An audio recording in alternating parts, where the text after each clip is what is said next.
We created a feature that we call the selective queue. All the calls coming into that queue, they're already identified, and the broker can see on the screen who's calling and all of their assessments, right, and the history. So they can actually claim, we give them a claim button, so they can actually pick and choose or cherry pick whoever they want to talk to in real time.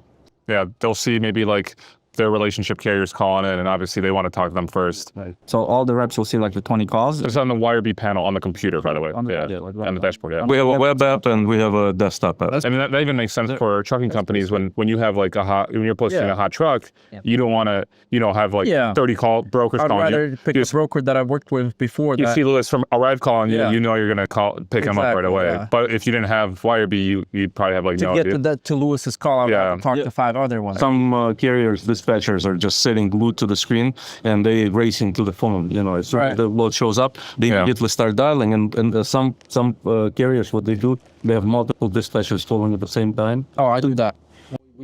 You're not going to like this next statement. We built it so if the first call comes in, if it's the same company calling from the same load, we'll tell you, hey, someone's already calling from your company. That's pretty sweet, actually. That's a cool feature. So a lot of the features that we built are like that, just from the broker customers that we have. So it's just about having the data and being able to use the data. Wow, that's crazy. I would have never thought like stuff like this even existed. I was just like a dispatcher. For sure. Right. You would never imagine like, hey, instead of me dialing, like you're saying, because that's what it was. It's like the first person that dials the number is like, okay, I'm trying to reach this broker. But now the brokers can kind of just choose who they want to really talk to.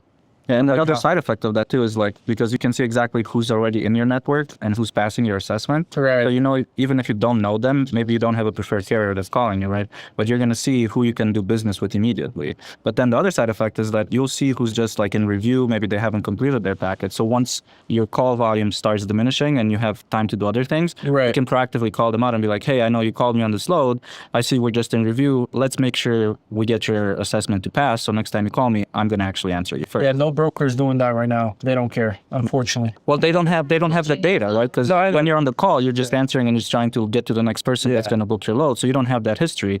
With our system, you do have the history. So when you're kind of, instead of just twiddling your thumbs after just waiting for calls, you can proactively start calling out. There's also another part that you're building right now. So we look at AI agents, specifically AI voice agents, as a add-on, not the main product. Our perfect customer is a broker who is not ready to completely transition to AI or doesn't want to transition to AI. They want to preserve human communication. And companies that building AI voice agents for brokerages, the call comes in, it hits AI right away. And then AI will decide whether the load is going to get booked completely through that agent or AI is going to try to get the human involved. We don't let AI decide that, because the initial line of questioning is very simple. What's your MC? Which load are you calling about, right? And you can make a lot of decisions based on that before you decide to transfer it further on. But if you don't want to lose these calls, then AI agent can kick in. You don't need to utilize AI when you have a human agent. And Bob,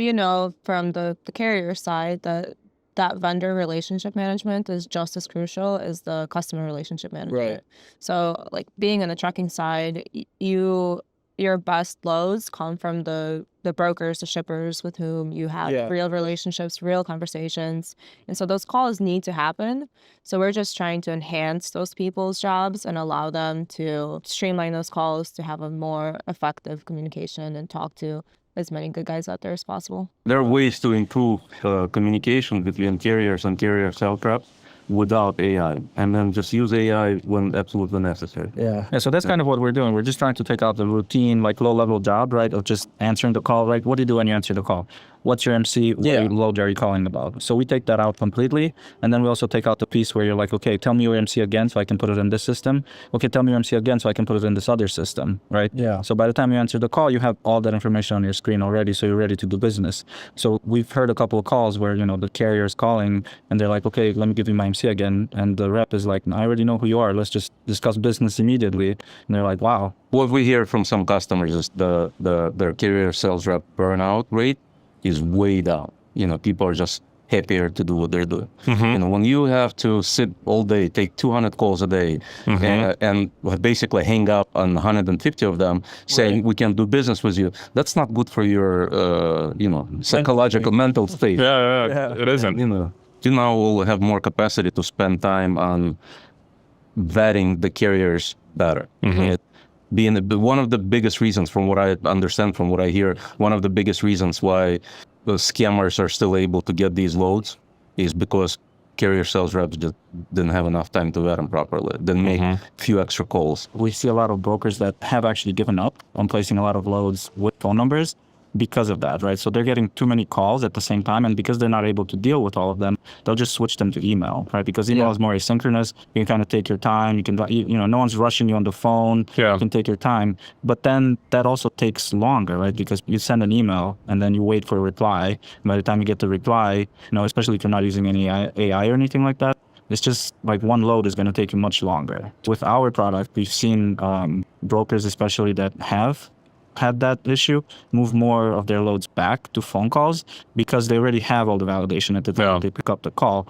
So we've seen some brokers moving from like 50-50, right? 50% of loads by email, 50 by calls, like 80% now by just phone. Yeah, and I think a lot of brokers are kind of moving back to phone calls now because I feel like there's more scams going on. Right. The easiest attack vector. It's a fact that most scams are done not over the phone, but over the email. Yeah. And you can feel the person out on the phone. Exactly. For an experienced sales rep, like you'll hear the other person, how they talk to you, how they, you'll hear if there's something fishy there, you'll be able to spot it. Yeah, we recently added a feature that's actually very, very much like, a lot of dispatchers, they're third-party dispatchers, they're all calling from the same number and they're dispatching for multiple MCs. Yeah. So we're accumulating all this information across multiple brokers. And if you're a customer of ours, when you get a phone call, there's actually an icon that you can click on and you'll see all the MC numbers that this particular caller ID is calling on behalf of. So you know exactly that, you're talking to a third-party dispatcher. Yeah. Oh, wow.